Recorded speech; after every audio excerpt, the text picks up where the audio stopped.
हिन ते चवण जो मक़सदु इहो आहे त ट्रेन एमरजेंसी थी आहे, राति खां वठी लाइट कोन्हे हिते, वॾी बदकिस्मती ऐं चवां थो त पीपुल्स पार्टी जी नाहिली आहे।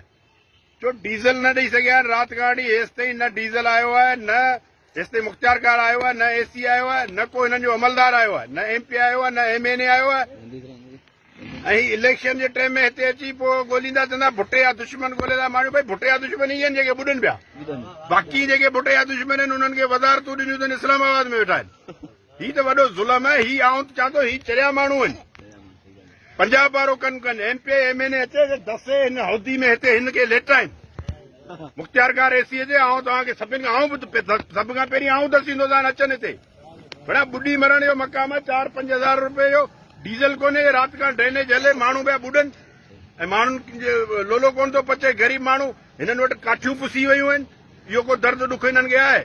बाक़ी ज़ात सरमाएदार ॻोल्हे पीपुल्स पार्टी में आंदो अथनि ऐं इन मक़सद जे लाइ त हीअ जेके पैसा आहिनि इहे खाइनि, छो त हिननि जो हक़ आहे ऐं इन्हनि खे भुटे जा दुश्मन मारणा आहिनि।